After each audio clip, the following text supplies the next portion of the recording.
Stay still, don't scream. Obese virgin, saved Mafia. Boss from danger. Rain. A quiet bookseller finds a bleeding crime lord in her alley and puts her hands on the wound to keep him alive. He growls the order, she obeys, and in one breath, her safe life is gone. Bullets shatter her shop. She's dragged into a penthouse, a locked elevator, and a world where one wrong move gets you buried. But here's the twist. The attack isn't random. A rare bullet, a fake safe house, and a smiling insider point to something darker. Someone wants her, not just him. She's never been touched, never been wanted like this, and he's a monster to everyone but her.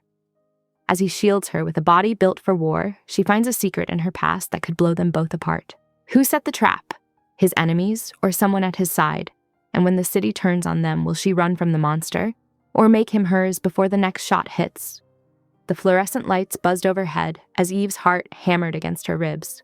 Blood stained her hands where she pressed against Rafe's shoulder, feeling his muscles tense beneath her fingers. The men's shadows loomed through the frosted glass of her storefront, their fists creating dull thuds that seemed to shake the whole building. "Boss," she whispered, glancing down at the wounded man propped against her stockroom wall. "That's you they're looking for." Rafe's jaw clenched, dark eyes scanning the room with predatory focus despite his injury. "Don't answer them. They'll leave if they think the place is empty." Eve tightened her grip on the baseball bat, its familiar weight doing little to calm her nerves. "And if they don't, then I handle it." His voice was steel wrapped in velvet, even through the pain. Another round of pounding made her flinch. The brass shell casing felt heavy in her pocket, a reminder that this wasn't some bizarre dream. Real bullets, real blood, real danger seeping into her carefully ordered world of books and quiet corners. "Open up," one of the men shouted. "We know someone came in here." Eve's gaze darted between the front door and the bleeding man. Her medical handiwork was holding, but barely. The dish towels she'd pressed against his wound were already soaked through, and the duct tape wouldn't last forever. Rain continued pattering against the windows, providing an eerily peaceful backdrop to the violence threatening to burst in. "Your wound needs proper medical attention," she whispered, keeping pressure on his shoulder. "I did what I could, but—" "You did well." Rafe's eyes locked onto hers, something dangerous and appreciative in his gaze. Better than most would under pressure. The compliment shouldn't have warmed her chest, not with armed men trying to break in, but it did.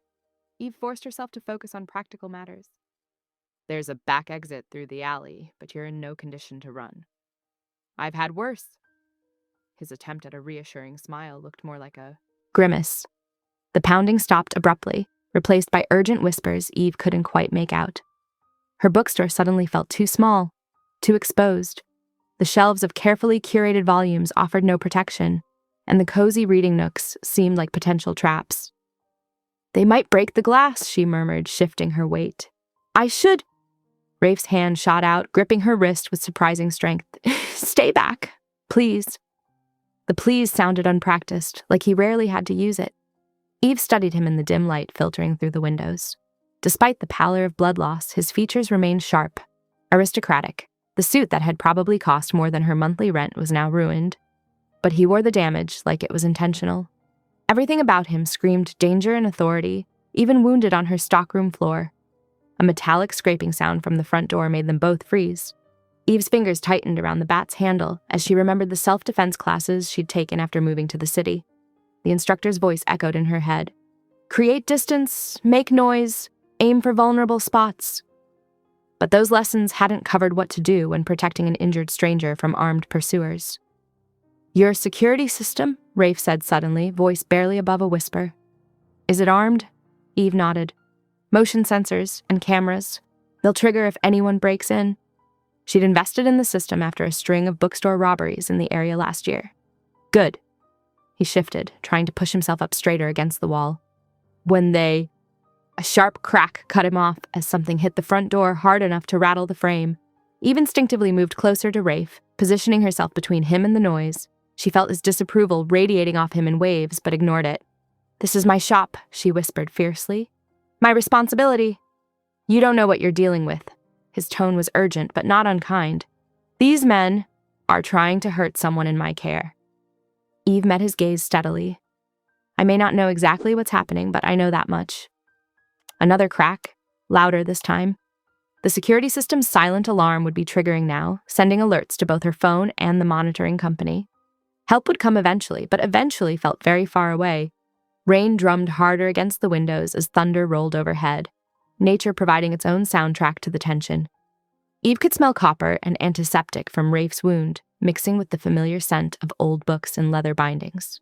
The contrast made her head spin, violence invading her peaceful space, danger bleeding onto her clean floor, this commanding man allowing her to help him while trying to protect her at the same time. "If they get in," Rafe said quietly, "run. Don't look back. Don't hesitate. Promise me."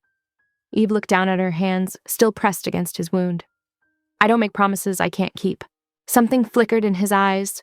Frustration, admiration, or maybe both. Before he could respond, a new sound cut through the rain and thunder, police sirens growing closer. The pounding at the front door stopped. Hurried footsteps retreated, accompanied by cursing and the screech of tires on wet pavement. Eve held her breath, counting heartbeats until the sounds faded completely. Only then did she realize Rafe's hand was still wrapped around her wrist, his thumb pressed against her pulse point. The touch felt proprietary, protective, and far more intimate than it should have given the circumstances. Eve kept the bat raised as she called through the door, her voice steadier than her hands. "I need proof you're actually his people. I'm not opening this door blind." "Smart girl?" The tallest man's voice carried a hint of approval. "Check your phone." A device slid under the door, its screen glowing in the darkness. Eve crouched to retrieve it, keeping one eye on Rafe, who had managed to prop himself against the wall. On the screen, a woman with sharp features and calculating eyes spoke directly to the camera. "I'm Katya. You're at Guilt and Gloom Bookstore, 342 Mason Street."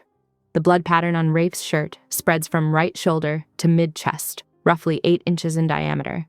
Your store sign features a gold-leafed book with crimson pages. Her tone was clipped, precise. "Satisfactory?" Eve's shoulders relaxed marginally. These details weren't something random attackers would know. She glanced at Rafe, who gave a slight nod. "All right," Eve said, moving to unlock the door. "But no weapons drawn inside my shop." 3 men entered silently, led by the tall one, Enzo. Their movements were practiced, efficient as they secured the space. Eve noticed how they positioned themselves between the windows and Rafe, their bodies creating a living shield.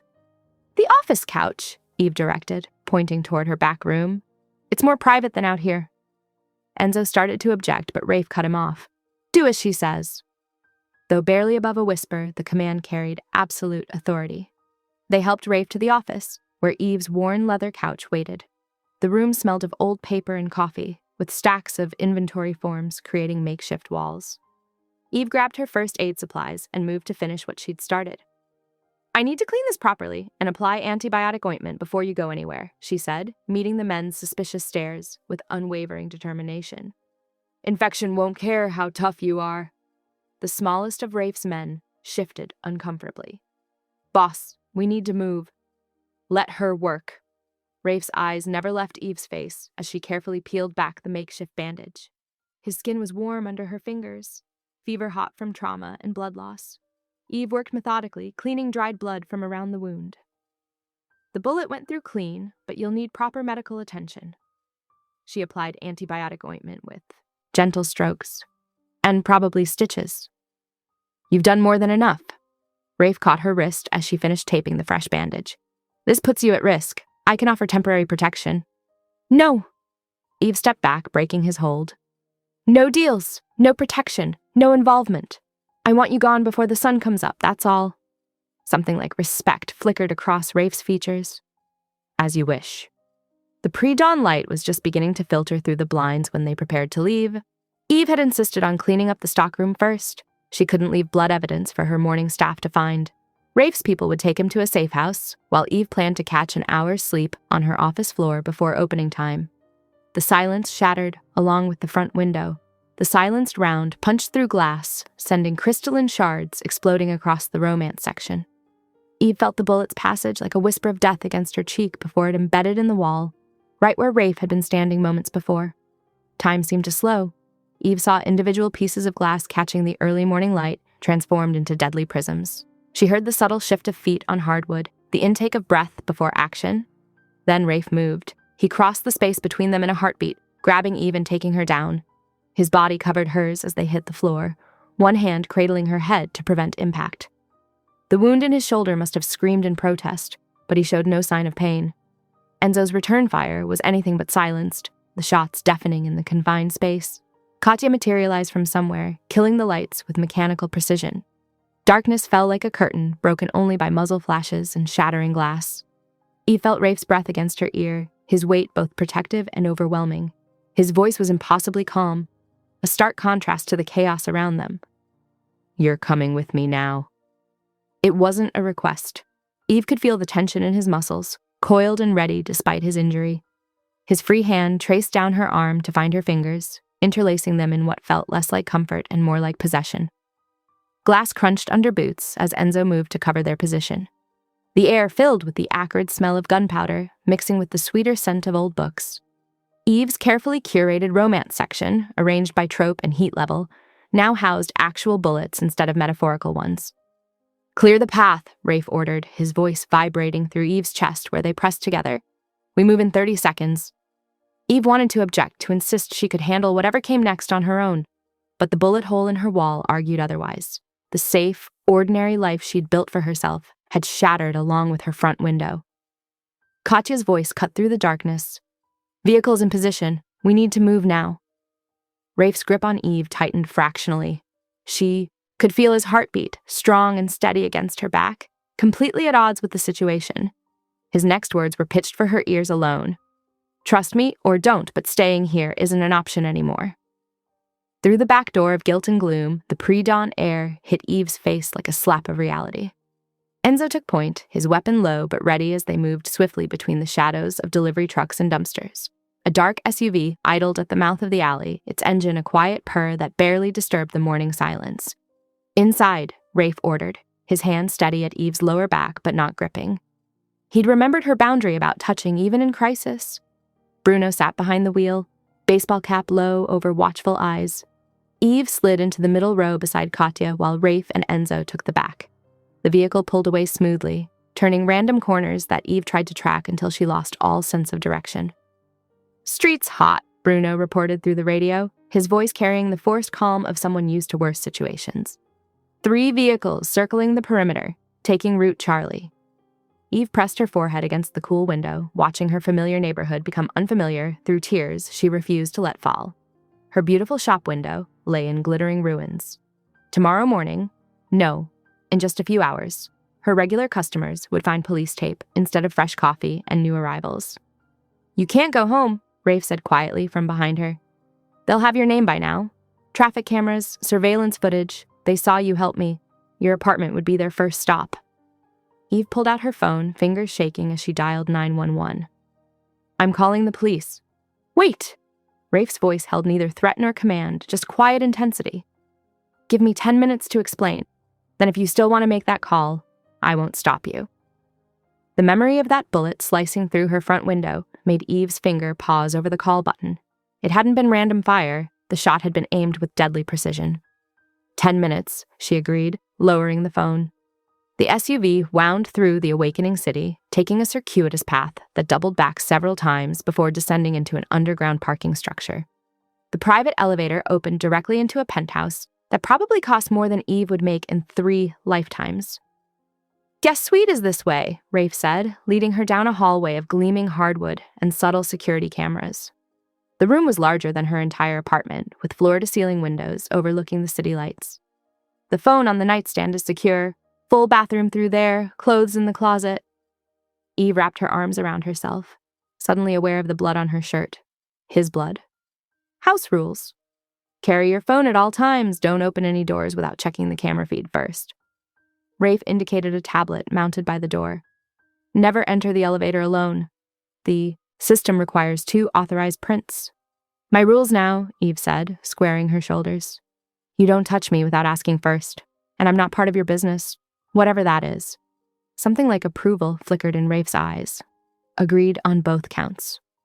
A low whine drew Eve's attention to a massive dog padding into the room. The German shepherd's face was heavily scarred, and he moved with the stiffness of old injuries. "Brink," Rafe said softly, reaching into his pocket. Here, boy. The dog approached cautiously, accepting a treat from Rafe's palm with delicate care. Eve noticed it was wrapped in what looked like a pill pocket, medication for the aging animal. He's retired, Rafe explained, guiding Brink to settle at Eve's feet. Training keeps him alert, but anxiety makes him shake sometimes. The meds help.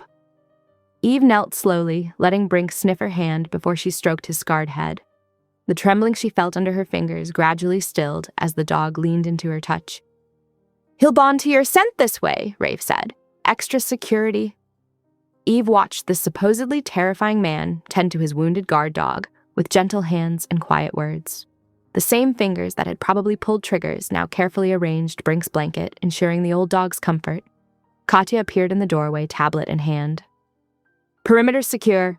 Bruno's monitoring traffic patterns for any tails we missed. Enzo's doing building sweeps. Good. Rafe straightened, wincing slightly as the movement pulled at his injured shoulder. Set up remote access to the shop's security feeds. Eve needs to see what happens with the police response. Already done. Katya passed Eve the tablet, showing multiple camera angles of Guilt and Gloom's exterior. The system will alert you when any official vehicles arrive. Eve's throat tightened as she watched broken glass glitter on her sidewalk. Years of work, careful curation, and community building, all threatened because she couldn't walk past someone bleeding in an alley. Your shop will be safe, Rafe said, reading her expression. I'll have someone board up the window before opening hours. Insurance will cover the damage. The blood in the stock room, already cleaned, no trace. Katya's efficiency was somehow reassuring. We protect our own. Eve looked up sharply. I'm not one of yours. You saved his life, Katya said simply. That makes you our concern whether you want it or not. Brink pressed his warm weight against Eve's legs, his presence oddly grounding. Here she sat, petting a retired guard dog, while professional killers discussed property damage like it was a minor inconvenience. The city lights painted patterns across the luxurious room, so different from her cozy apartment above the bookshop. Eve felt displaced, as if she'd stepped into one of her beloved romance novels. Except this was real danger, real blood, real consequences. Try to rest, Rafe said, moving toward the door. We'll talk more once it's light. Eve watched him go, noting how he'd positioned himself between her and every potential threat since the shooting. The man was undoubtedly dangerous, yet he took time to comfort an aging dog and honor a stranger's boundaries. Brink sighed contentedly, his head heavy on Eve's knee. Above them, security cameras blinked silent vigilance, while somewhere in the building, armed men patrolled with deadly purpose. Dawn was coming, bringing with it questions Eve wasn't sure she wanted answered. Morning light filtered through the penthouse windows as Eve stared at the tablet Katya held. The grainy image showed Eve in her darkened stockroom, hands pressed against Rafe's wound. Her face was clear enough to identify, the shop's logo visible on her shirt. It's circulating on underground forums, Katya said, her tone clinical. Your name and the bookstore are compromised. Eve's stomach clenched. Outside, a construction crew was finishing with the plywood over her shattered window. Two men in work clothes, Katya's security detail, loitered nearby, scanning the street with two alert eyes. Who would leak this? Eve asked. Someone wanting to prove they got close to the boss. Katya's fingers flew over the tablet. Or sending a message about finding his weakness. Across the penthouse, through glass walls that seemed more decorative than protective, Rafe stood with a slim man in an impeccable suit. Silas, his fixer, moved with careful precision as he laid out documents. The bullet's head stamp is rare, Silas was saying, voice carrying through the open door. Custom order, limited run. If it's who I think, this could be a truce violation. Eve's hand went to her pocket, feeling the weight of the shell casing she'd grabbed in the alley. She pulled it out, studying it under the bright kitchen lights. There, beside the caliber marking, a tiny, impressed symbol like an ivy leaf. May I? Rafe had appeared silently beside her, hand extended. On one condition, Eve said, I want to know what your ballistics tech finds. Rafe nodded. Full disclosure. You're involved now, whether we like it or not. She dropped the casing into his palm, trying to ignore how his fingers brushed hers. He passed it to Katya, who disappeared with it immediately.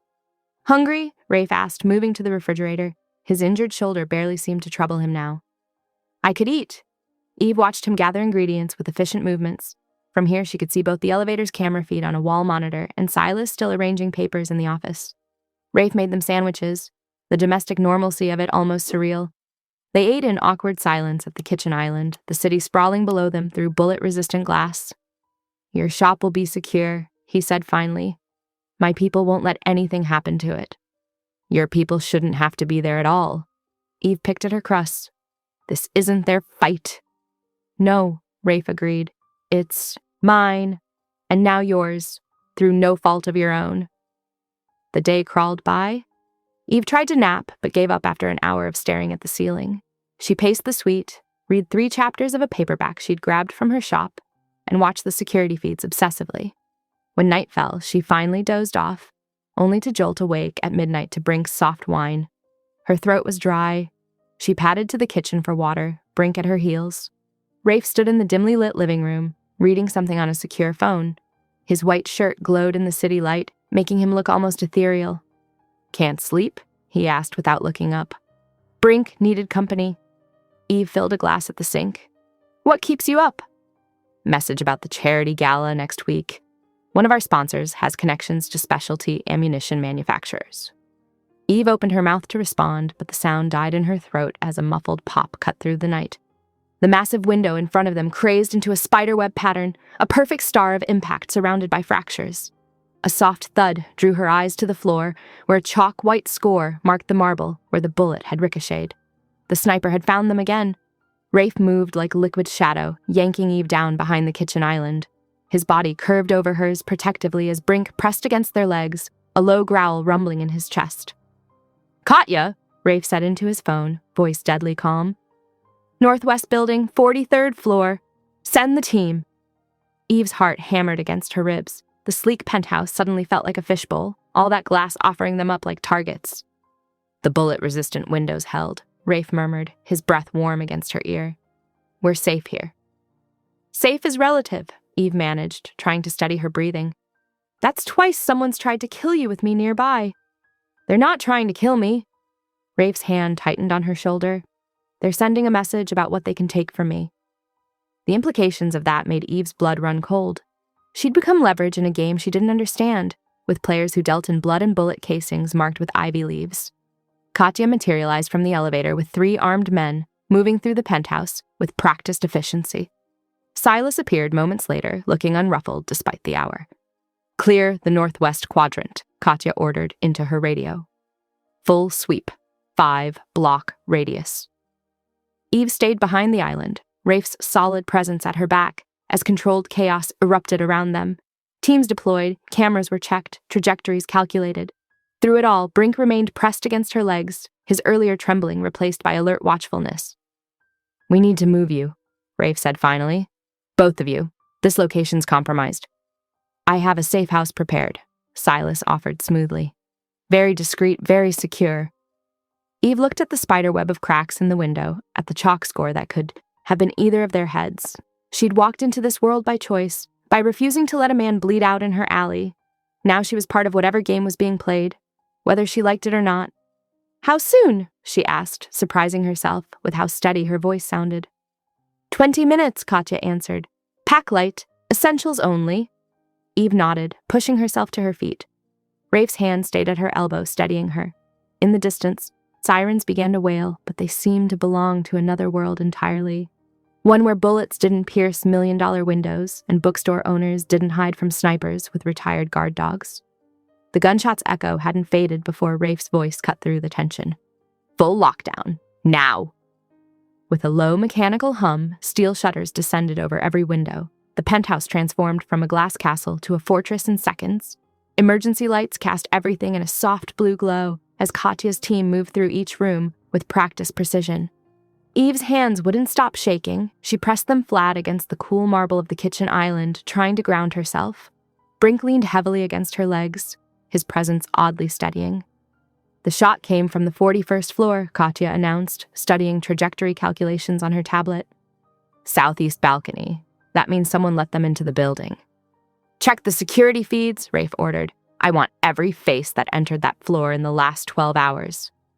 Eve watched the controlled chaos around her, feeling simultaneously part of it and removed from it. Her world had shifted from paperbacks to bullet casings in less than 24 hours. "Would you like me to sit with you?" Rafe asked quietly, appearing at her side. His presence was solid, grounding. "Only if we talk about practical things," Eve managed. "I need to know how to stay alive." "We start training at dawn," he agreed. "Basic self-defense first." The night crawled by in a blur of security sweeps and hushed conversations. When the first hint of sunrise painted the eastern sky, Rafe led Eve to a private gym on the lower level. "We'll begin with breaking holds," he said, voice professional, despite their proximity. "May I demonstrate?" Eve nodded, hyper-aware of his hands as they positioned her arms. He walked her through basic moves, how to use an attacker's momentum against them, how to slip from various grips, how to maximize her strength against a larger opponent. The training was necessarily intimate. Each demonstration brought them skin to skin, workout clothes doing little to mask the heat between them. But Rafe remained careful, controlled, announcing each touch before it happened. "I've never—" Eve started, then stopped, frustrated with her own hesitation. "I've never been with anyone. I don't want to be some project or joke." Rafe's hand stilled on her shoulders. "You will never be either of those things," he said, voice low and fierce. "Not to me." They trained until Eve's muscles burned pleasantly, the physical exertion helping to settle her nerves. A shower and change of clothes later, they met with the ballistics expert in Rafe's office. "The ivy leaf mark is exclusive to Artemis Arms," the tech explained, showing magnified photos. "They only sell to private collectors. Several of their biggest clients donate to the Corson Foundation." "Valeria Corson," Rafe mused, studying the images. "Her foundation's art wing opens for private viewings this week. We could arrange a quiet visit under an alias." "I want to go," Eve said immediately. "That symbol! I feel like I've seen it before. Maybe being there will help me remember where." Rafe studied her face for a long moment before nodding. "We leave at 6:30, but you need rest first." Eve started to protest, but exhaustion was already pulling at her edges. She settled on the living room couch, Brink immediately claiming his spot at her feet. From here, she could see Rafe working at the dining table, his presence both watchful and respectful of her space. The afternoon light softened as she dozed, drifting in and out of consciousness. Each time she opened her eyes, Rafe was there, making calls, reviewing documents, always keeping her in his peripheral vision. At 6, Katya appeared with garment bags. The clothes inside were elegant but wouldn't draw attention. A charcoal suit for Rafe, a navy silk dress for Eve that skimmed her curves without clinging. Eve slipped the empty shell casing into her small purse, needing something tangible to hold on to. Something that connected her old life to this new reality where she learned to break holds and dodge bullets. Rafe offered his arm as they entered the service elevator. "Ready?" Eve squared her shoulders, feeling the weight of the casing in her purse like a talisman. "Ready!" The doors closed with a soft chime, taking them down into whatever waited below. Eve had spent her life surrounded by stories of adventure and danger. Now she was living one, with a man who killed for business but touched her like she was made of glass. "Stay close to me," Rafe murmured as the elevator descended. "Watch everyone, but don't stare. If anything feels wrong." "Trust my instincts," Eve finished. She'd learned that lesson in the alley, pressing her hands to his wound. The elevator slowed. Eve took a deep breath, steadying herself. 24 hours ago, she'd been arranging romance novels and planning next week's book club. Now she was walking into a potential trap with a man who'd brought violence to her door, but also showed tenderness to a trembling dog. The doors opened to the private parking garage. Their shoes clicked softly on concrete as they walked to the waiting car, Eve's hand still tucked into Rafe's elbow. She felt the solid strength of him through the expensive fabric, remembered how carefully he'd taught her to break free from holds that morning. Whatever waited at the foundation, she wasn't. Walking into it blind or helpless, she had Rafe's protection, Katya's tactics, and her own determination to survive. Most importantly, she had chosen to be here, chosen to help, to learn, to face whatever came next. The car door opened smoothly and Eve slid inside, the shell casing a reassuring weight against her hip. The evening stretched before them, full of possibility and danger in equal measure. The gallery's dim lighting cast elegant shadows across marble floors and glass cases. At 7:15 p.m., Eve moved carefully through the space beside Rafe, her navy dress whispering against the polished floor. Above them, Katya's silhouette patrolled the mezzanine like a watchful shadow. Donors in evening wear clustered around exhibits, their champagne flutes catching the soft gallery lights. Eve's attention snagged on a brass plaque beside an antique firearms collection. There it was, the ivy leaf symbol, etched beneath Valeria Corson's name as primary benefactor. Lovely collection, isn't it? A young staffer appeared at Eve's elbow, proudly adjusting his name badge. The serious collectors prefer our demonstration room. That's where they compare notes on rare pieces. Rafe's hand settled at the small of Eve's back, steering her casually away as he engaged the staffer. The demonstration room sounds fascinating. Through the service corridor. Yes, sir, though it's members only. The staffer's voice faded as they walked away. Eve felt the shift in Rafe's energy as they located the service corridor. His movements became predatory, focused. They found what they were looking for in minutes. A nervous man in an ill-fitting suit, clearly a broker by his tablet and Bluetooth earpiece. Rafe's transformation was immediate and terrifying. He cornered the broker against the wall, one forearm across the man's throat.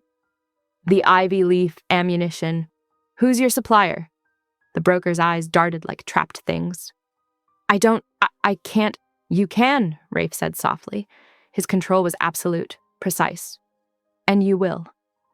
Eve watched, heart pounding, as Rafe applied careful pressure. The broker gasped, face reddening. Warehouse, he choked out. Pier 37, but it's protected. Jonah Fisk runs it through evidence lockup. The federal agent? Rafe's voice could have frozen water. He launders everything as recovered evidence. Please, that's all I know. Rafe released him with surgical precision, landing one sharp punch that split his own knuckle but left the broker conscious. Go find Katya on the mezzanine. If you run, she'll find you anyway. The broker stumbled away, leaving them alone in the service corridor. Eve's hands trembled as she reached for Rafe's bleeding knuckle. He let her examine it, his breathing steady, while hers still shook. You pulled back, she said quietly, dabbing at the blood with a cocktail napkin from her purse, where others wouldn't have stopped. Yes. His eyes never left her face. May I kiss your wrist? He asked, voice low. Eve met his gaze and nodded. His lips brushed her pulse point once, gentle as a whisper. The drive back to the penthouse was silent, both processing the evening's revelations. By 10:40 p.m., they were setting alarms for the pre-dawn raid. Eve retreated to her room, changed into soft pajamas, and lay listening to Brink's gentle snoring from his bed near her door. Sleep proved elusive.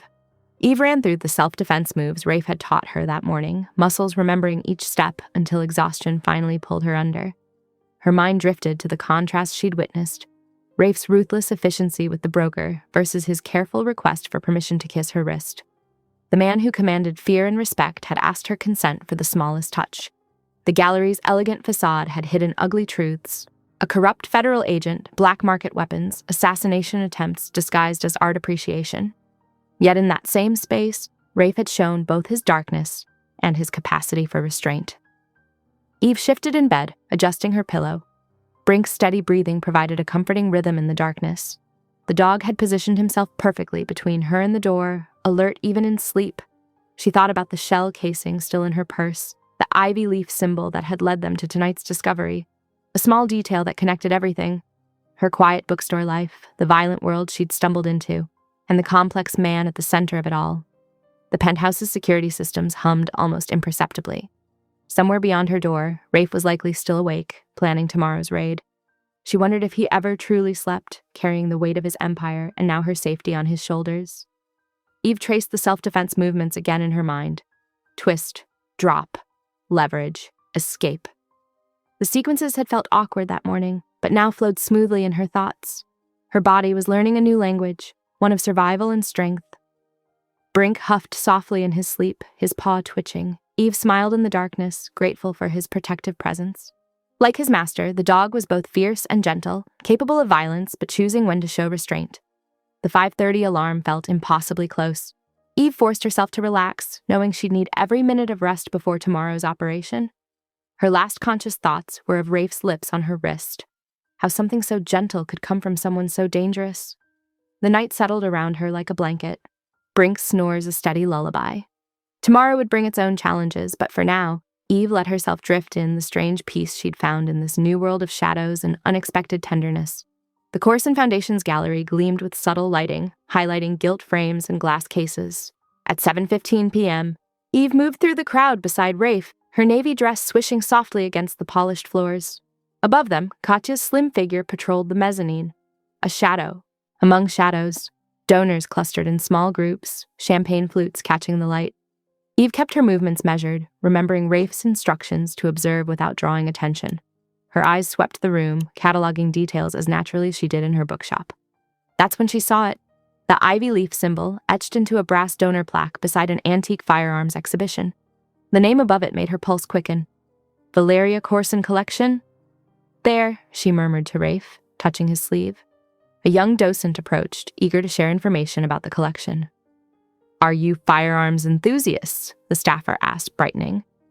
We have a private demonstration room where collectors often compare notes. Some pieces are quite rare. Rafe's hand settled at Eve's lower back, steering her casually toward the service corridor the staffer had indicated. Perhaps we could take a look. The demonstration room was empty, but voices echoed from further down the hallway. Rafe moved like a liquid shadow, Eve following in his wake. They found a junior broker in an office, nervously counting stacks of cash. What happened next was both efficient and terrifying. Rafe moved so fast the broker barely had time to gasp before being pinned against the wall. The interrogation was precise, each question delivered in a voice that promised consequences for lies. Eve watched, her throat tight. This was Rafe's other face, the one that earned him fear and respect. But even in his ruthlessness, she noticed his control. He used threat more than force, careful not to cross lines that couldn't be uncrossed. The broker broke quickly, babbling about a warehouse address and a name that made Rafe's expression darken. Jonah Fisk, a federal agent who helped launder specialized ammunition by marking it as recovered evidence. Please, the broker wheezed. That's everything I know, I swear. Rafe released him with a slight push. Go find Katya on the mezzanine. Tell her everything you just told me. If you run, I'll know. The broker scrambled away, leaving them alone in the dimly lit office. Rafe flexed his right hand, and Eve noticed the split skin across his knuckles from the single punch he'd thrown.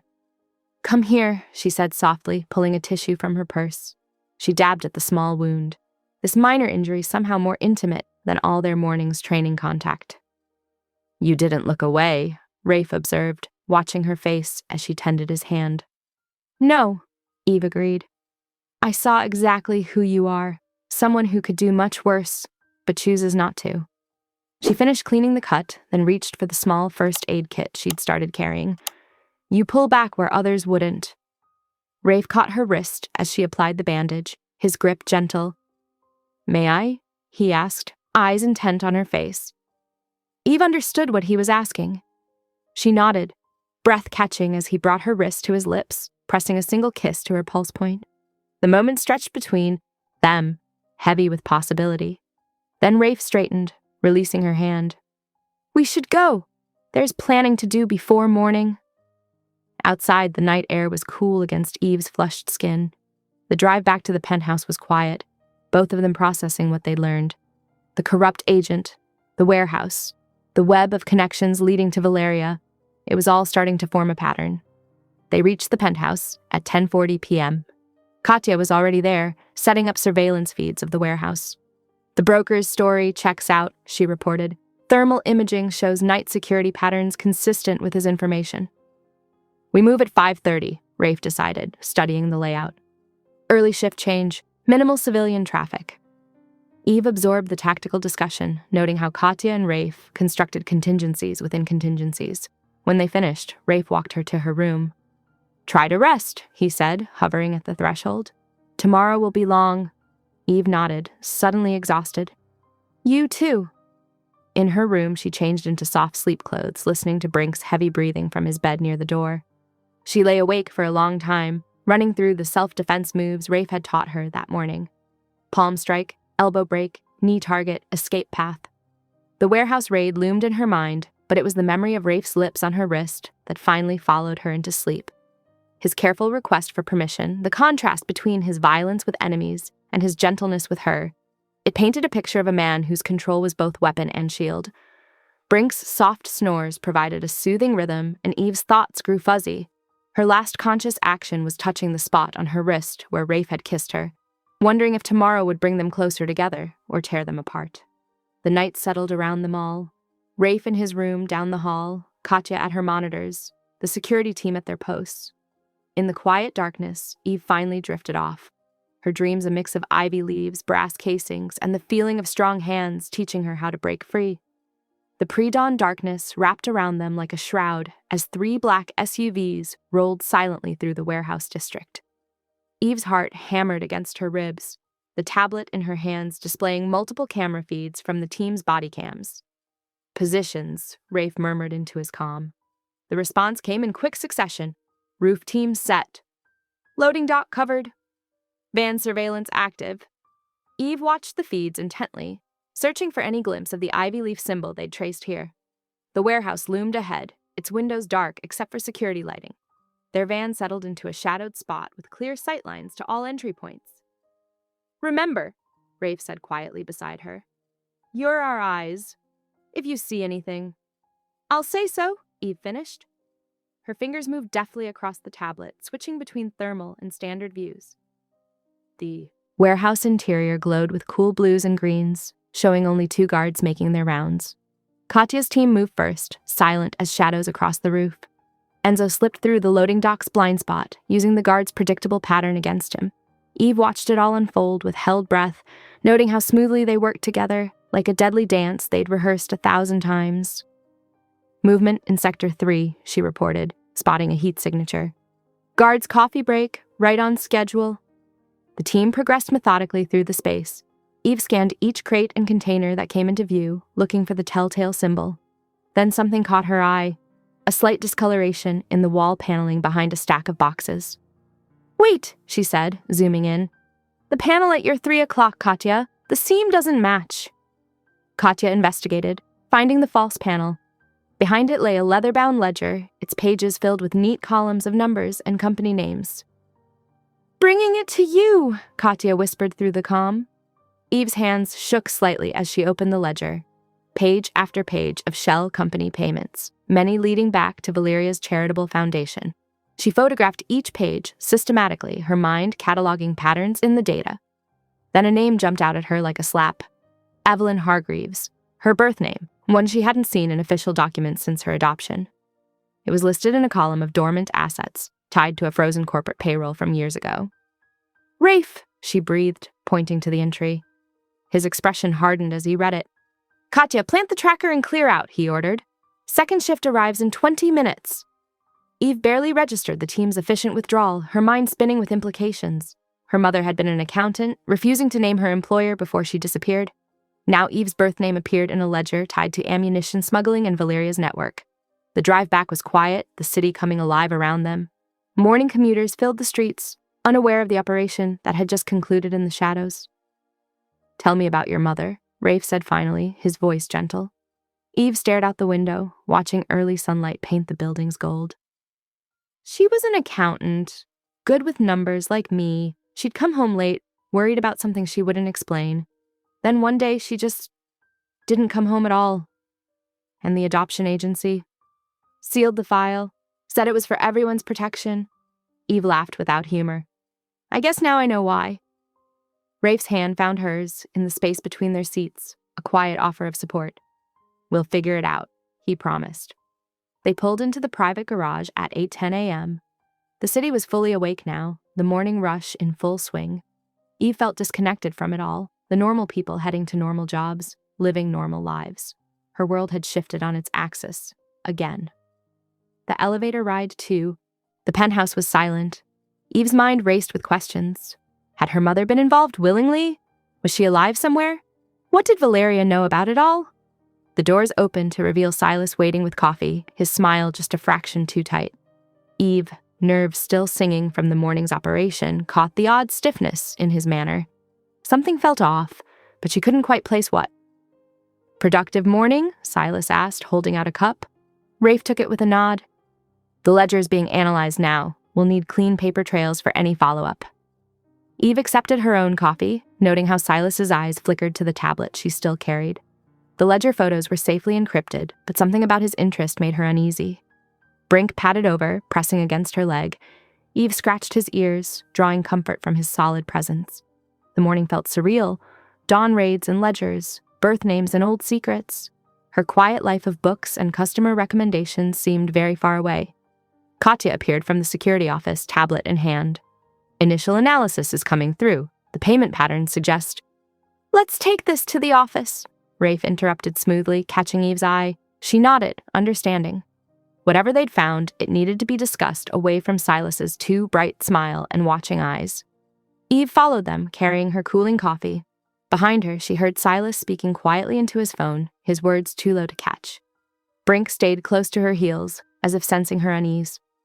The morning sun streamed through the penthouse windows, creating patterns on the floor that reminded Eve of the warehouse's security lights. In just a few hours, her world had expanded to include international arms dealers, corrupt federal agents, and the possibility that her mother's disappearance was part of something much larger than she'd ever imagined. The tactical team gathered in Rafe's office at 8:45 a.m. Katya stood before a wall-mounted screen, her laser pointer tracking payment records from the ledger. "The shell companies funnel through multiple accounts," she explained. "But this cluster leads to Unit 3402, 2 floors directly below us." Her finger traced the pattern. "Monthly payments, utilities, cleaning service, all through subsidiaries we now know linked to Valeria's foundation." Eve leaned forward, studying the complex web of transactions. The familiar thrum of pattern recognition tickled her mind. Similar to tracking rare book shipments, but with deadlier stakes. "The sniper had inside access," Rafe concluded, his jaw tight. "Building security's compromised." "I'll handle the management team," Silas offered smoothly. "We can restrict elevator access, implement new protocols." "Do it," Rafe nodded, then added, "Enzo, shadow him. Extra eyes on everything today." Silas's smile didn't waver, but Eve caught a flicker of something in his eyes. Annoyance? Concern? It vanished too quickly to read. After the briefing dispersed, Rafe led Eve to the gym for another training session. The routine had become familiar.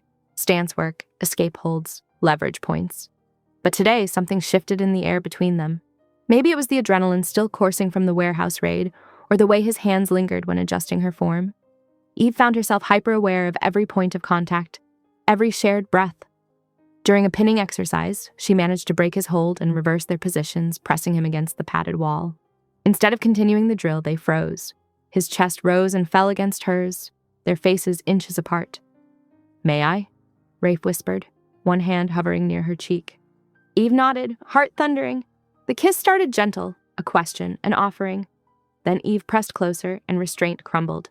His hands tangled in her hair as hers gripped his shoulders. The wall at his back kept him steady as the kiss deepened. Grew hungry. Brink, sprawled on his bed in the corner, thumped his tail against the floor like an approving chaperone. The sound made Eve laugh, breaking the moment. They pulled back just enough to breathe, Rafe resting his forehead against hers. His thumb traced her lower lip. "We should stop," he murmured. "Yeah," Eve agreed, though neither moved. Probably wise. They separated slowly, straightening rumpled clothes. Eve's lips tingled, and her skin felt electric where he'd touched her. Rafe's usual composure looked satisfyingly ruffled. The afternoon brought sobering news. The ballistics tech, confirmed residue from the penthouse window, matched the boutique ammunition batch, the same buyer behind both attacks. "They're not stopping," Katya stated flatly, laying out the report. "And they're getting bolder." Eve spent the early evening in the kitchen with Brink, trying to maintain some normalcy. The retired guard dog had become her constant shadow, his steady presence grounding her when everything else felt uncertain. She measured out his special senior food, adding the joint supplement Rafe insisted on. "At least you're easy to please," she told the dog, scratching his ears. "No shell companies or secret ledgers, just dinner on time." A flash of red light swept across the granite countertop. Before Eve could process what it meant, Rafe's body slammed into hers, taking them both behind the kitchen island. A shot cracked through the window, pinging off the espresso machine in a spray of chrome and coffee grounds. "Stay down," Rafe ordered, already on his radio. "Katya?" "Northwest corner balcony, 43rd floor," Katya's voice crackled back. "Enzo's moving." Eve pressed herself against the island's base, heart racing. Brink crowded close, his bulk warm and protective. Above them, coffee dripped steadily from the ruined machine. Boots thundered through the penthouse. Katya coordinated the response team, while Enzo sprinted for the target location. But by the time they reached the balcony, the shooter had vanished, leaving only a repelling line swaying in the wind. "Building's locked down," Katya reported at 8:00 p.m. "All access points secured, every floor being swept." Eve sat on the couch, hands steady despite the adrenaline crash. Rafe paced by the windows, now covered with reinforced shutters. "3 attacks in our own building," he said, voice deadly quiet. Someone's feeding them information, access codes, schedules, sightlines. He turned to Eve. You okay? She nodded. Shaken but functional, the coffee machine died nobly in the line of duty. His mouth twitched, appreciating her attempt at humor. I'll find the leak before dawn, he promised. Whatever it takes. They tried to rest, knowing tomorrow would bring consequences and crackdowns. But sleep proved elusive. Eve lay fully clothed on her bed, Brink's head heavy on her feet. Across the hall, she could hear Rafe's measured footsteps. Around midnight, exhaustion finally won. Eve drifted off to the sound of Brink's steady breathing and distant sirens, her dreams full of red dots and falling coffee grounds, ledgers and secrets, and the lingering warmth of Rafe's kiss. Dawn crept over the city as Eve jerked awake, her heart pounding.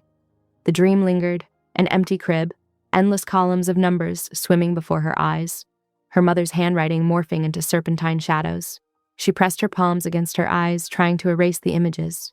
Brink lifted his head from the foot of her bed, ears perked with concern. I'm okay, boy, she whispered, though she wasn't sure if she believed it. The kitchen light was already on when she padded down the hallway at 6:20 a.m. Rafe sat at the counter, surrounded by legal documents and a fresh pot of coffee.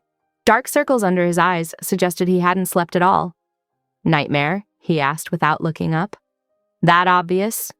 Eve poured herself coffee, adding cream until it matched the color of old parchment. You were talking in your sleep. Something about numbers. She settled across from him, noting the stack of documents labeled adoption statutes and records request procedures. You've been busy. I have a lawyer who specializes in sealed records. He slid a document toward her.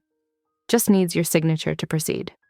Eve studied the carefully worded request. You really think we'll find something? Your mother disappeared after working for them. That's not coincidence. His jaw tightened. And now they're watching you. She signed the papers, her hand steady despite the tremor in her heart. The morning crawled by with agonizing slowness. Eve tried to distract herself by reading, but kept losing her place. Rafe made calls in his office, voice low and intense. Even Brink seemed to sense the tension, staying close to Eve's side. At noon, the lawyer arrived with a manila envelope. The contents were heavily redacted, but what remained told a chilling story. Her mother, Laura Hargreaves, had been a consulting accountant for Meridian Solutions, a shell company later absorbed into Valeria's web of businesses. Look at this, Rafe pointed to a notation. Whistleblower meeting scheduled for March 15th. He met Eve's eyes. The week your mother disappeared. Eve's fingers traced the name listed as liaison, Jonah Fisk, the same corrupt agent now moving specialized ammunition through the warehouse. Another page caught her attention, a memo with her birth name, Evelyn Hargreaves, labeled as potential leverage. The word had been crossed out, followed by unconfirmed in different handwriting. They've been watching me, Eve said slowly. Not just because of you and the bookstore. I'm a loose end they never tied up. Your mother must have found something significant. Rafe's hand covered hers. Something worth vanishing for. Before they could discuss it further, their phones buzzed simultaneously with breaking news alerts. Eve's stomach dropped as she read the headlines.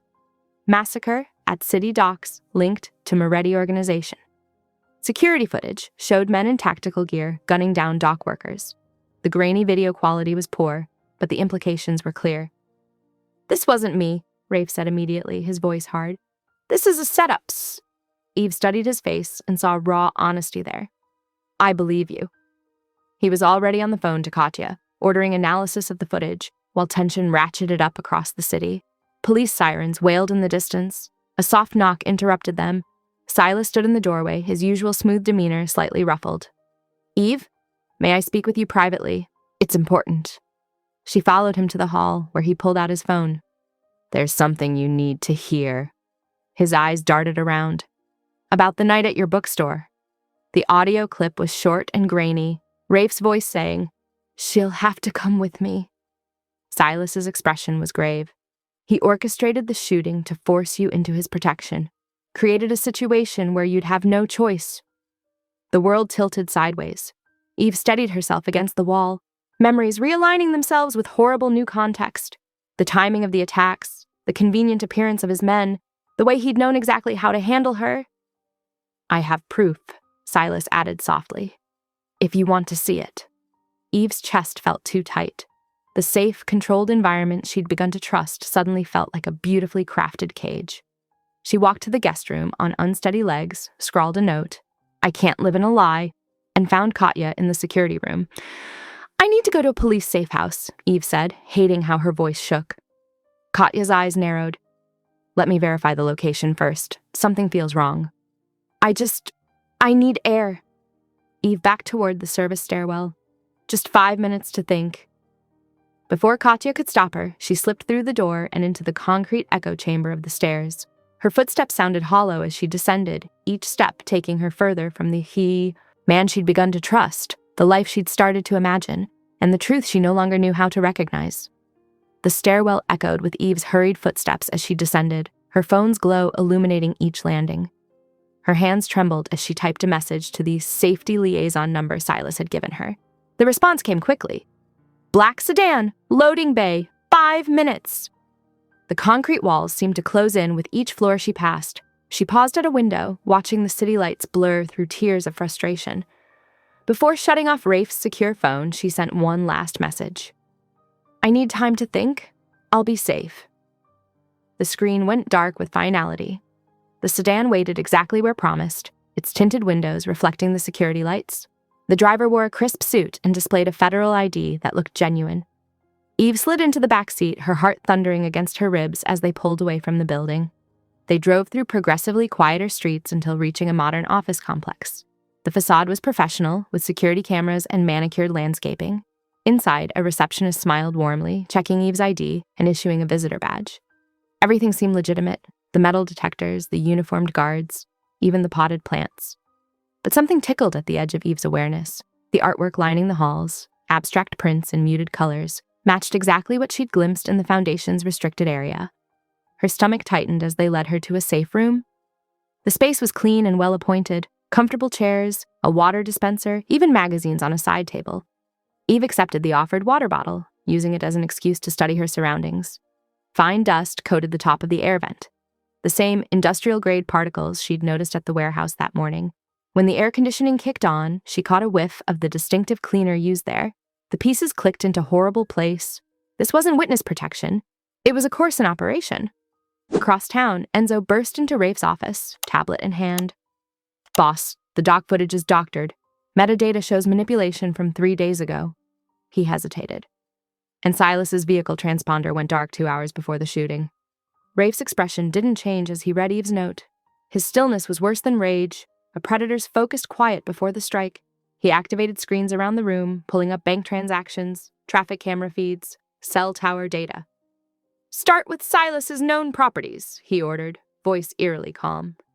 "Then check every shell company linked to the Foundation. Cross-reference with buildings that have basement access to the river." Katya's voice crackled through the comm. Intercepted call from Jonah Fisk, boss, playing now. The recording was brief but clear. "Move the Hargreaves girl to the river complex by sunset. No mistakes this time." In the safe room, Eve maintained a facade of tired compliance while cataloging every detail. 2 guards outside, based on footstep patterns. 3 cameras visible, probably more hidden. 1 door, standard commercial lock. The water bottle felt reassuringly solid in her hands. Aluminum, with enough weight to create a diversion if thrown. She slipped a receipt from her pocket as she shifted in her chair, letting it fall near the doorframe. Its position would tell her if anyone entered while she was in the attached bathroom. Small advantages, but she'd learned from Rafe that details mattered. Rafe's team mobilized with practiced efficiency. Enzo coordinated strike teams, while Katya accessed satellite thermal imaging of riverside properties. Bruno's unit tracked Silas's digital footprint, hunting for patterns in his betrayal. "He's been feeding information to Valeria for months," Bruno reported. "Small leaks building to this." Rafe studied city grid displays, marking potential extraction routes. "How many warehouse complexes match our parameters?" 3 within the target zone," Katya answered. "But only 1 shows recent utility spikes consistent with renovated security systems." In the safe room, Eve counted seconds between guard rotations while appearing to flip through a magazine. The ventilation system hummed on a predictable cycle. Voices passed in the hall at regular intervals. She memorized the rhythm, knowing timing could mean survival. Her fingers traced the water bottle's smooth surface. The weight was perfect for a throw, the aluminum strong enough to survive impact. She'd learned more than just self-defense moves in the past days. She'd absorbed the way Rafe's team thought, how they turned ordinary objects into advantages. Rafe's tactical unit assembled in the garage, loading specialized gear. He checked his weapons with mechanical precision, mind already mapping contingencies. The betrayal burned cold in his chest, focusing rather than clouding his judgment. Primary target is extraction, he instructed. Secondary is evidence collection. Silas and Fisk are bonus objectives only. Eve tested the bathroom doorknob, confirming it locked from the inside. She counted steps to the main door, to the window, calculating angles and timing. The receipt remained undisturbed in the doorframe. They were watching, but not entering. Yet. Sunset approached with creeping inevitability. In the safe room, Eve maintained her pose of exhausted compliance while every muscle stayed ready. In the tactical vehicle, Rafe's team ran final equipment checks while surveillance drones mapped the target zone. 2 separate countdowns, 2 different kinds of preparation, but both driven by the same fierce determination to survive. Eve had learned more than just physical defense in Rafe's world. She'd learned to think like a tactician, to see opportunities where others saw obstacles. The water bottle caught the fluorescent light as she lifted it for a sip. Such a simple object, transformed by formed necessity into a tool. She was no longer the same person who had found a bleeding man in her alley. That Eve might have panicked. This Eve was planning. Amber streetlights flickered through the van's tinted windows as Eve tracked each turn. An hour before sunset, and already the city's shadows stretched long across empty loading zones. Her wrists ached from the zip ties, but her mind stayed sharp, cataloging details like Rafe had taught her. 3 men, 2 carrying concealed weapons beneath cheap suits, 1 chattering into a phone about specialty lots and donor appreciation dinners. The casual way they discussed human trafficking made her stomach turn. "Lot numbers confirmed for tonight's private showing," phone man said, pacing the van's length. "Yes, ma'am. Premium merchandise as requested." Eve studied the van's interior between lowered lashes, pretending exhaustion while searching for anything useful. The carpet was industrial grade, poorly installed. A panel near her foot had a loose corner where the adhesive had failed. Perfect. She worked a strip of receipt paper from her pocket, folded it into a tight triangle. When the van hit a pothole, she used the jostle to wedge the paper behind the loose panel. A breadcrumb for anyone looking closely enough. "Getting car sick," she mumbled, letting her head loll. "Please, need air." "No stops," Suit 1 snapped. "Keep quiet." "Water, then?" She made her voice small, pathetic. "Please." They passed her a bottle, watching for tricks. Eve took careful sips, analyzing angles. The curved plastic caught reflections like a lens. Through it, she spotted an exit sign's red glow from a passing building. A traffic camera perched above the intersection. Eve tilted the bottle, using its surface to bounce the exit sign's light toward the lens. 1, 2, 3 quick flashes, a pattern distinct from random glare. Across town, Katya's surveillance programs flagged the anomaly. "Got something," she reported, fingers flying across keyboards. Irregular light signature matches Eve's known patterns. Sending coordinates. Rafe leaned over the display, jaw tight. "Track it. Every camera, every intersection." "Vans headed east on Marshall," Enzo confirmed, coordinating with street teams. "Industrial corridor." "Bruno," Rafe ordered through comms, "block the bridge at Commerce. Force them to detour Riverside." Bruno's team executed perfectly, creating a convincing traffic snarl that sent the van down narrower streets lined with warehouses. Eve felt the change in terrain as they left main roads for broken pavement. The van finally stopped inside a loading bay. Fluorescent lights buzzed overhead as they marched her through concrete corridors to a dusty office. Her eyes caught every detail: the worn carpet, the cheap smoke detector, the emergency exit diagram showing multiple staircases.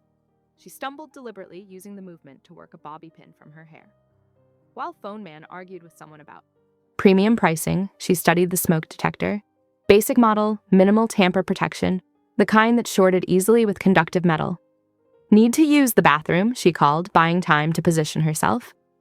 "After inspection," Suit 2 growled. "Boss is coming down to verify the merchandise personally." Eve heard footsteps on metal stairs, someone ascending to the catwalk that overlooked the warehouse floor. She recognized Jonah Fisk's voice floating down. "Let's see what we've caught."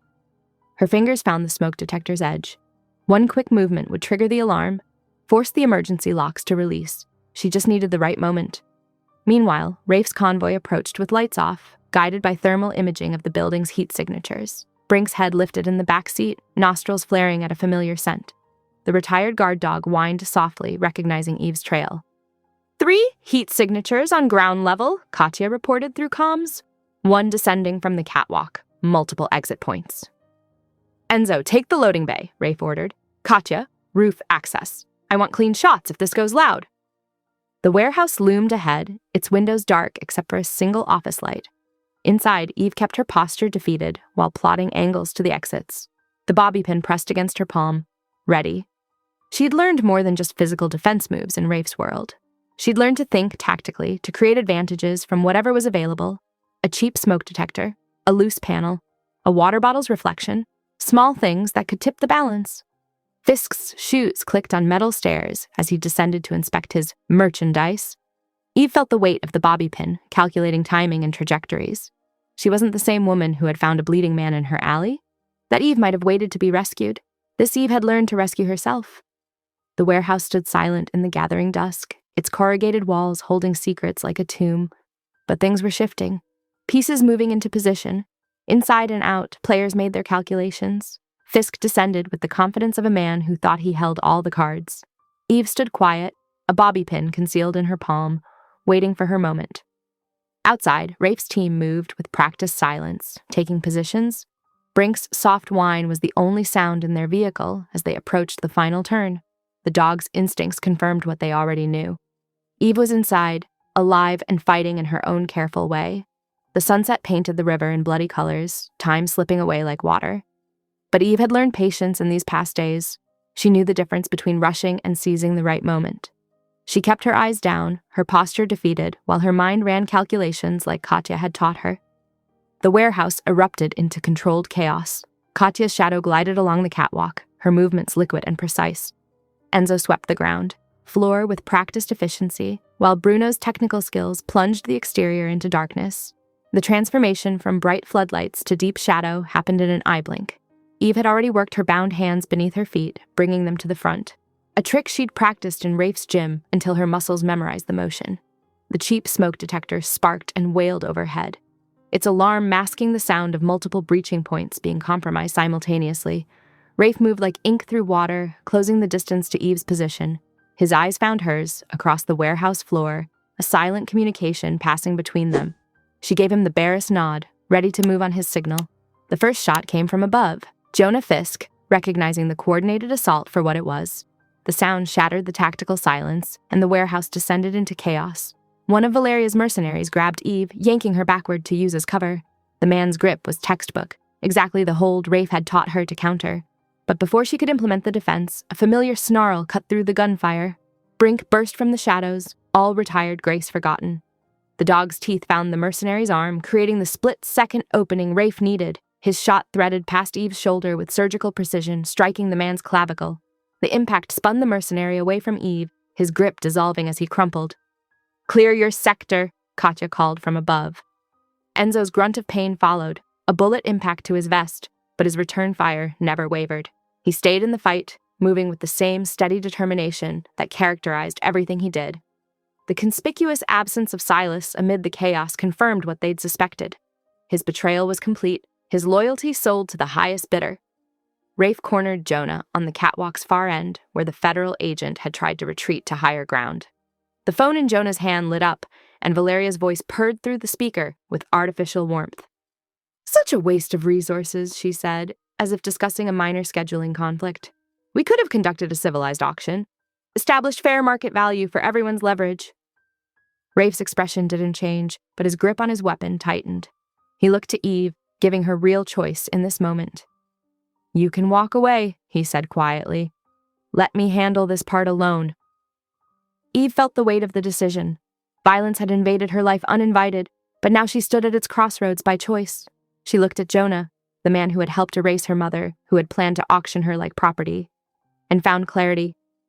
"I won't kill," she said firmly, "but end this clean and fast. I won't carry his ghost."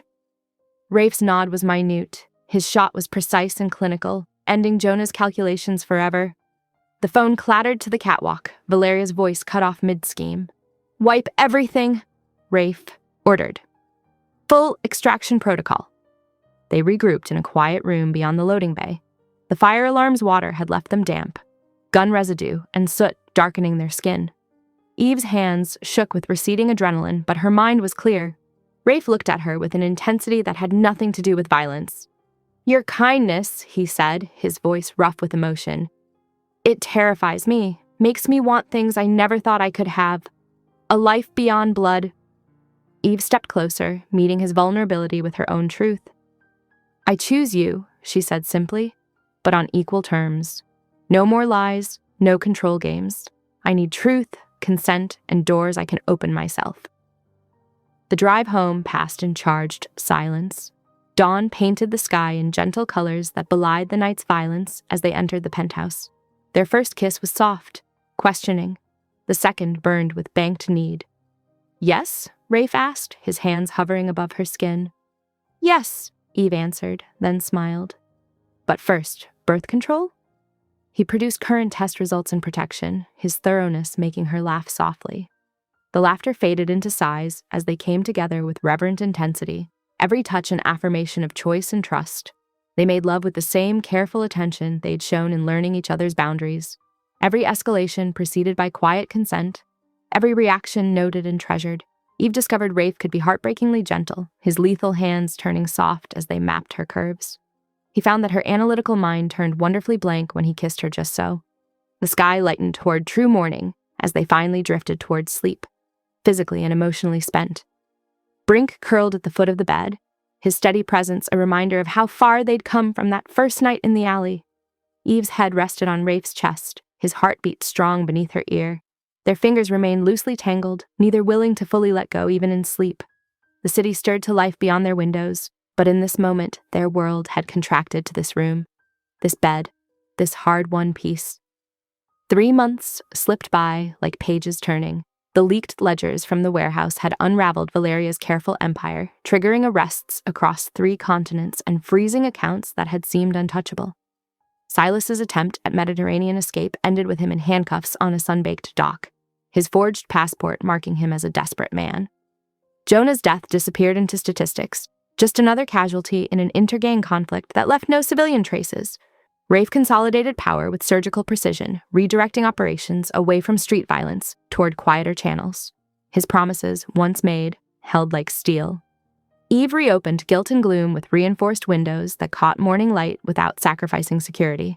Discreet cameras nestled between vintage bookends and the back room, once a simple stockroom, now hosted literacy programs for teens seeking safer paths and witnesses needing shelter.